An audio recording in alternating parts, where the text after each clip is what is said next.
السلام علیکم۔ کیا آپ ایگزامز میں بہترین نتائج چاہتے ہیں؟ کیا آپ بہت محنت کرتے ہیں مگر پھر بھی ٹینشن اور گھبراہٹ محسوس ہوتی ہے؟ کیا آپ کو یاد کی ہوئی چیزیں بھول جاتی ہیں اور پڑھائی میں من نہیں لگتا؟ اگر آپ بھی اس مسئلے کا سامنا کر رہے ہیں تو آج کا یہ وظیفہ صرف آپ کے لیے ہے۔ یہ ایک عظیم روحانی عمل ہے جو آپ کو امتحان میں کامیابی دلا سکتا ہے۔ انشاءاللہ اس وظیفہ سے آپ کا دماغ تیز ہوگا، یادداشت بہتر ہوگی اور ایگزامز کا سٹریس دور ہوگا۔ صرف ایک چھوٹی سی کوشش اور اللہ پر بھروسہ، اور پھر دیکھیں کیسے آپ کے امتحان کے نتائج بہترین ہوتے ہیں۔ دوستوں، اکثر اسٹوڈنٹس محنت تو بہت کرتے ہیں مگر جب ایگزامز کا وقت آتا ہے تو ان کا ذہن بلاک ہو جاتا ہے، گھبراہٹ ہوتی ہے اور لکھتے وقت سمجھ نہیں آتا کہ کیا لکھنا ہے۔ کئی اسٹوڈنٹس کہتے ہیں کہ ہمیں یاد تو ہوتا ہے مگر لکھتے وقت سب بھول جاتے ہیں۔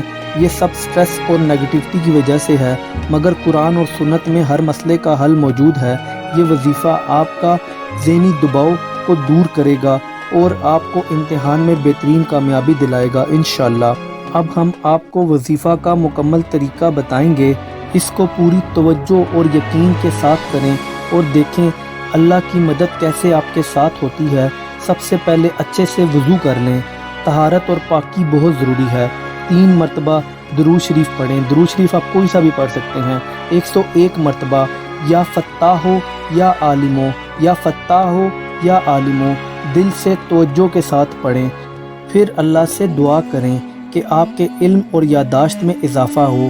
پھر 3 مرتبہ درود شریف پڑھ کر دعا مانگیں۔ اس وظیفہ کو ہر دن کریں، خاص کر ایگزام سے پہلے۔ اگر آپ چاہتے ہیں کہ یہ وظیفہ اور طاقتور ہو جائے تو فجر کی نماز کے بعد اس کو کریں۔ اس وقت آپ کی دعا ضرور قبول ہوگی۔ یاد رکھیں، صرف وظیفہ کرنے سے سب کچھ نہیں ہوتا، محنت بھی ضروری ہے۔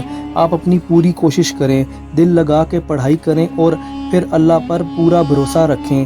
جو شخص اللہ پر پورا بھروسہ اور یقین رکھتا ہے، اللہ اس کی مدد ضرور کرتا ہے۔